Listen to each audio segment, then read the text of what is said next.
Ever wondered how top businesses create those addictive quizzes that convert visitors into customers? In this video, I'm going to show you how to build an AI powered quiz in Bubble that will triple your lead generation overnight. I'm not just giving you some basic tutorial. I'm revealing my exact system for creating unlimited quizzes that convert at 47% when the industry average is more like 3%.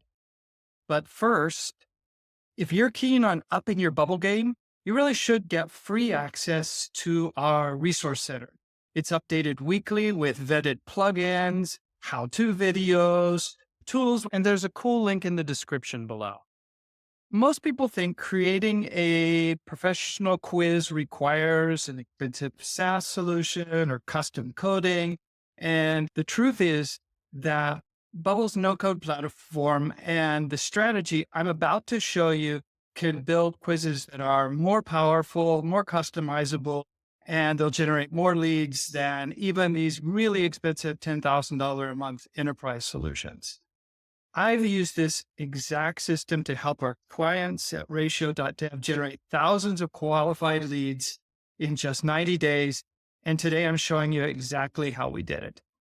So here's everything that we're going to cover in this video. I'm going to show you how to set up your database. I'm going to show you how to set up your quiz admin page, how to handle updates, how to build a reusable quiz wizard so that you can put it in any place you want in your Bubble application, how to make an AI-powered quiz evaluator, cool features like voice questions, automated PDFs, and customized diploma images.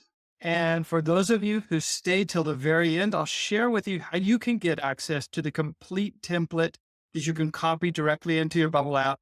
And that will save you over 20 hours of development time. Let's jump in straight to the database setup. Before we touch a single design element, we really need to build a rock-solid database foundation. This is where 90% of Bubble applications and Bubble developers go wrong. They start designing without planning their database correctly. So let's first look at our core data types. Let's just start off with the very first one, which is just the quiz table. And here we've built this in a way that it can handle all sorts of quizzes in your application without having to rebuild the reusable element that we're going to see later on. So it includes the button text, the call to action text, description. It includes what page number in the quiz you want the email to be asked for, how the email is it required, the headline, and then it has a list of questions that are associated to it. It has a name, whether it requires the opt-in or not, a status, type, and workflow ID. Now, workflow ID is important to understand. We want to be able to launch specific backend workflows related to specific quizzes. It gets complicated to actually identify which quiz needs to do which workflow. So what we've done, and we'll see in just a minute in the option sets, is we're using a workflow ID associated to the quiz so that it just becomes really trivial.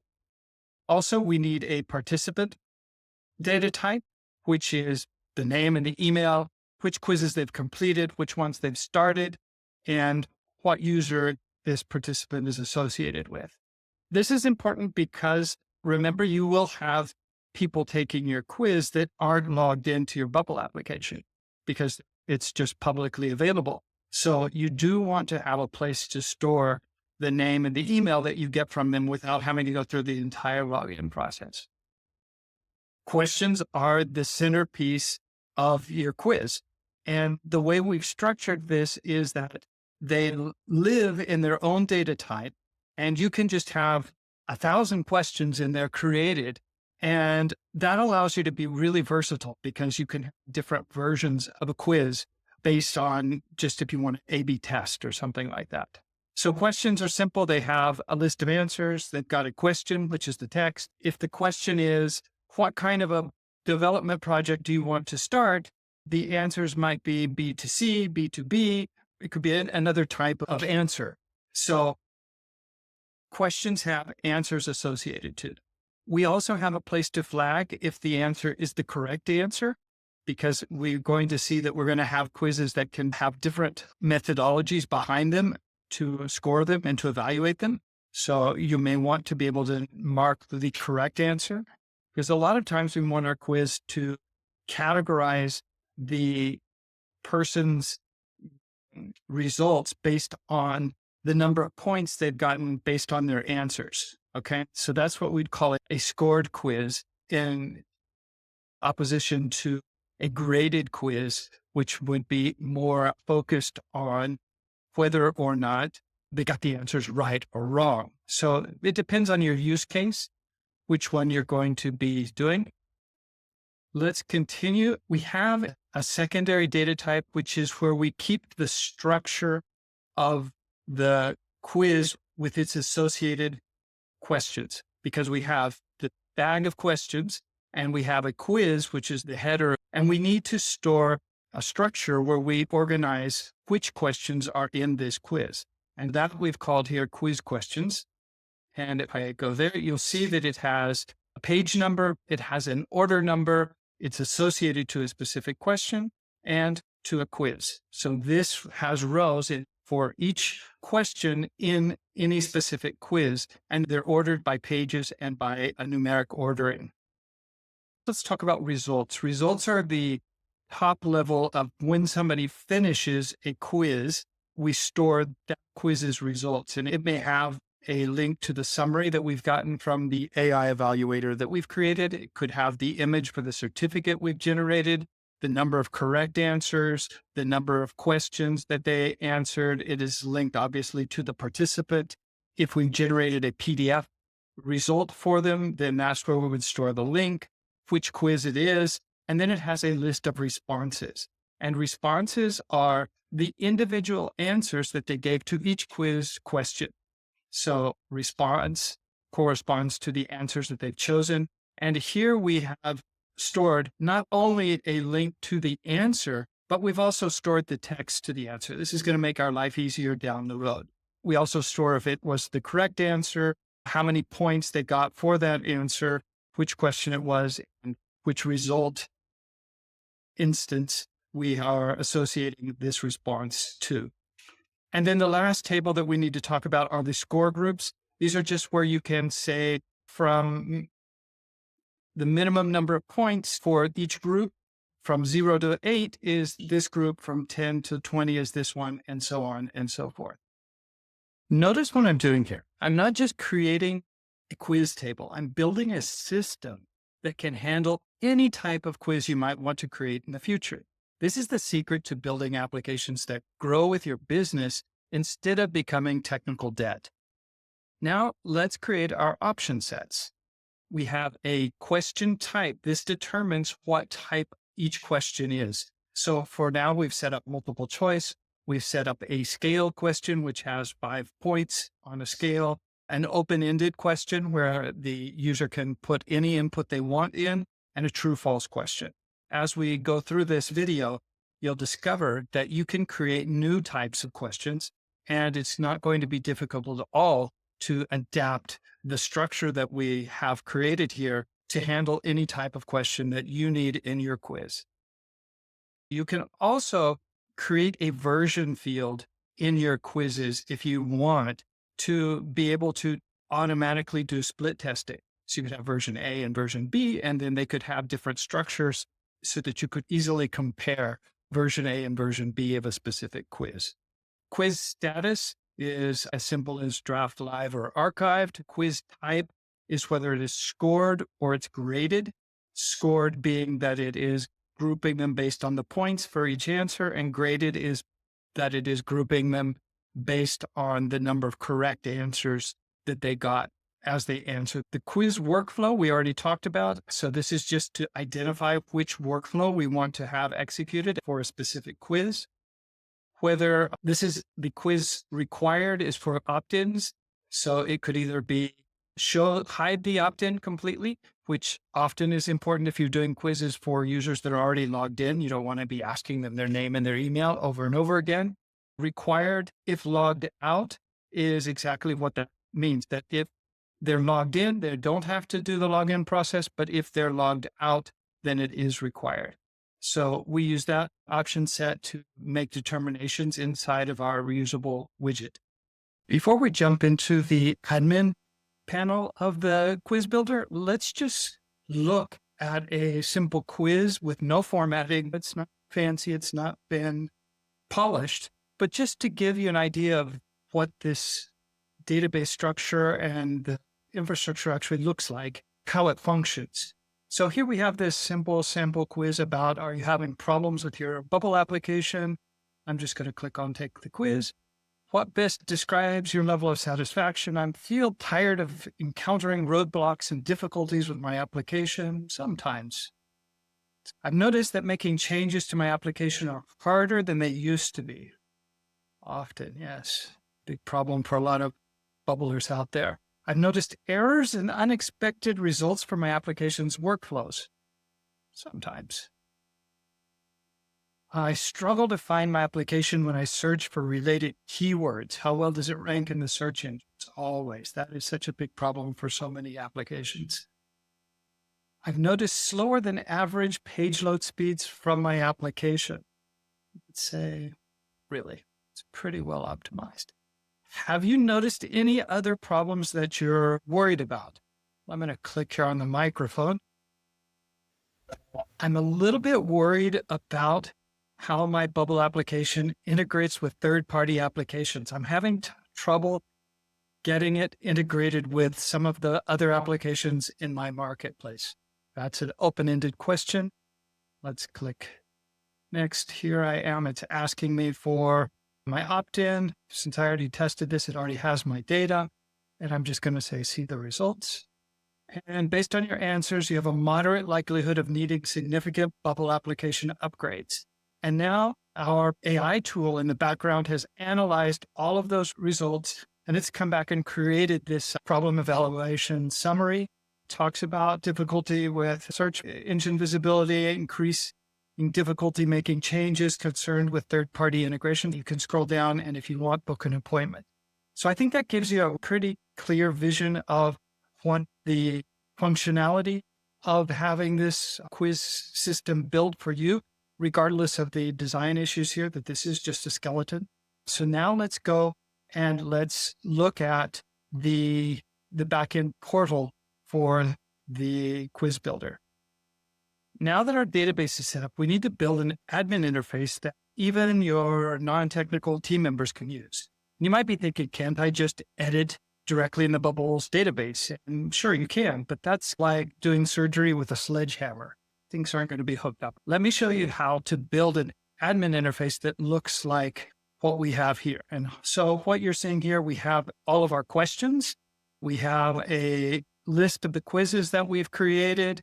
We have the structure of the quizzes. Let's pull up Bubble application one, and you can see these are the order of the questions by pages. And you could add questions in if you wanted to put them in a different place. These are the scoring groups.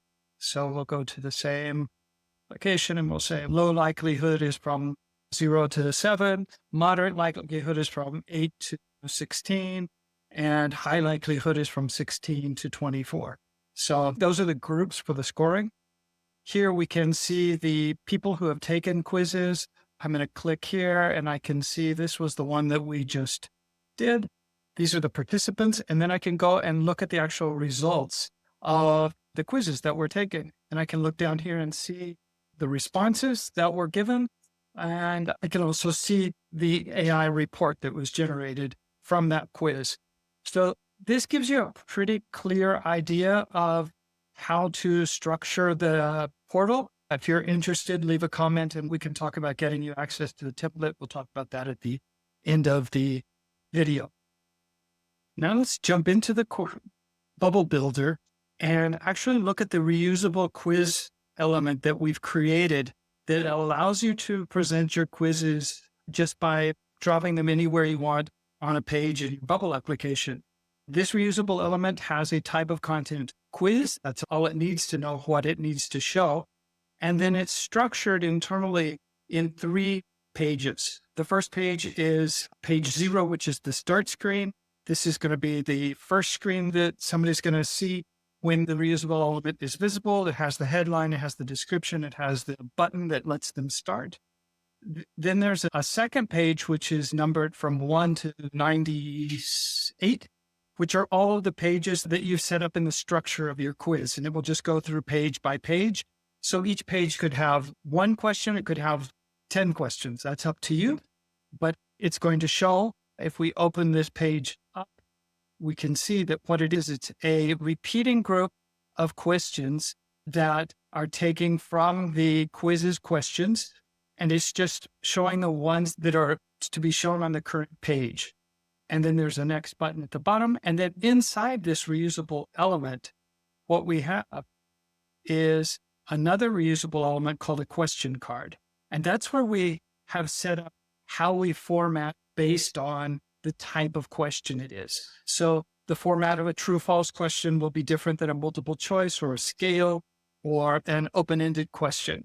And so since those are programmed into the question card, I don't have to do anything here in my reusable quiz other than just show the one that it's supposed to be showing. So here, this question card is just taking as an input the current question that's being shown. And that makes it a lot easier to set. You can see here, if we have, I'm seeing one for a scale here, this one's going to be true or false. This one is going to be multiple choice. Here's the open-ended.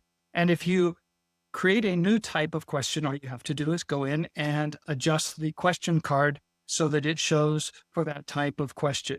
So one of the cool things is this allows you to embed quizzes in blog posts, add them to landing pages, put them anywhere in your application that it makes sense for your users. You could take a quiz that you've set up and just pop it in and you're good to go. At the final page, it will show, first of all, here, there's some conditionals. So it will show if it's on the page that should be showing the opt-in, then it will show the, please enter your opt-in details. It'll show the name. If you've set it up to require a name, it'll show the email. If you've set it up to require an email. So it handles all of that all by itself and saying, I want the name on page 2 and I want the email on page 5. You can do it that way. You can put them all on the last page. It's up to you. And then when it's done, the button at the bottom, which is See Results, will take it and change it to page 99, which is the results page, where it shows the results. And it also has in here the markdown results from the AI tool if it's not empty. So we handle that in a backend workflow. So let's go into the workflows here and see that when somebody clicks on the See Results button, it will schedule in the backend all of the processing of this quiz. So that doesn't happen in the user interface. That happens in the background. So it doesn't slow things down. And then it will just go to the results page. And then what this does in the background, let's go and look at the process quiz. It is going to check and see if it is a scored quiz. If it is a graded quiz, it will do another workflow because they have different algorithms for how they calculate. If you look at this custom event for score, you can see that it makes changes here based on the sum of the points from each of the questions that were answered. And it also sets the total score for the results of that quiz. If it is graded, then it's going to be a little bit different. It's going to actually calculate the number of questions that were correct, and then it's going to take that percentage and bind the grade. The next thing that this will do is process the AI based on the quiz's workflow ID. So in our case, it is a bubble quiz. So it's going to execute this process with AI bubble. And we can see here that it's going to call relevance AI, send it all of the answers that the user put into the quiz, and the AI is going to evaluate the results, and it's going to return a markdown text for the results, which we store in the results table of the quiz. We also will generate a certificate for the user saying that you've completed this quiz. So we will create a dynamic image. Let's go actually and look at one of the certificate that this last quiz generated for us. So here's an example of a certificate that it created automatically saying that I completed this quiz. I could present this to the user and say, hey, share it on your social media. Another conversion thing that will help drive viral traffic back to your quiz. It will also generate a PDF report using PDF Potion, which you can also email to the user at the end saying, here's a PDF of everything that you answered in your report, in your quiz. Another tangible thing that the customer gets so that they can look at it. And then it will mark the results as completed. So all of this process happens in the backend, so it doesn't slow down the user. And you can literally now have as many quizzes as you want in your Bubble application and make them drive engagement with your users. Now, I believe that this AI functionality will absolutely blow your competition away because it adds an extra value to the work that the customer did by answering the quiz. So they're getting a higher perceived value. The same with the PDF report and the same with the generated diploma. Those are added values that they're receiving. And they're saying, wow, this was really awesome.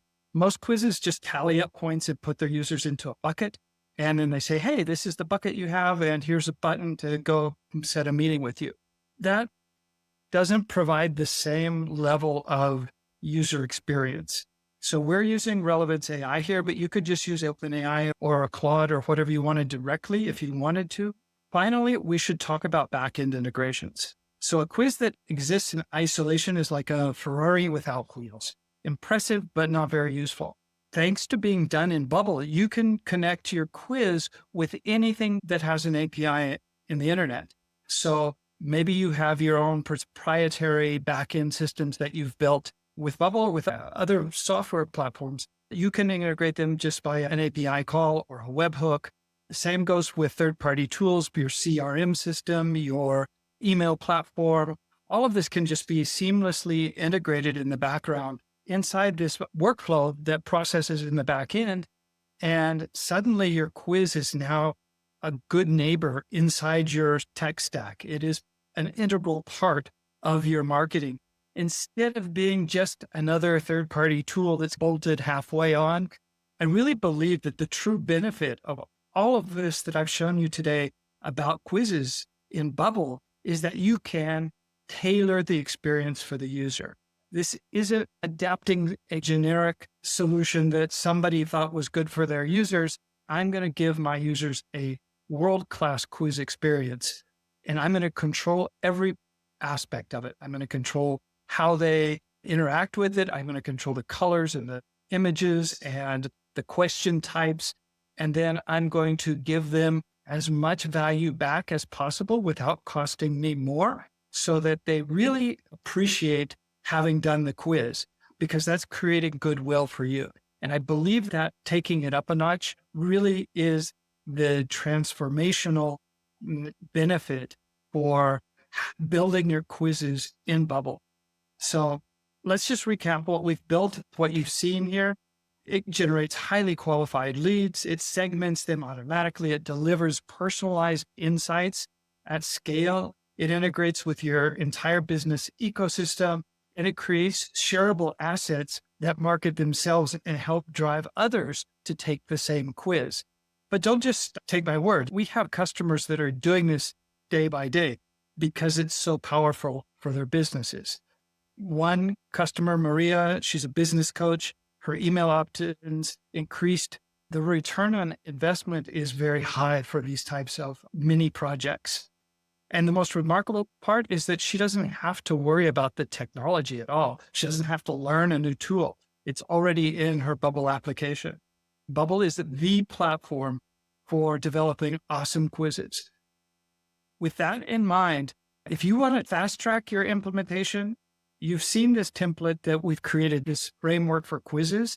If you're interested in saving many hours of development work in your Bubble application, copying what I've shown you, just get in touch with us and we will be glad to find a way to get this to you so that you can put it into your Bubble application and save yourself a lot of time and money and drop a comment down below. If you have any questions, feel free to ask them and I will get back to them. And please remember to sign up for our no code resource center. There's a link in the description. It includes a whole lot more videos, a whole lot more plugins, and all of the detailed know-how that you need to up your game in Bubble. I hope you've enjoyed this video today, and I'll see you in the next one.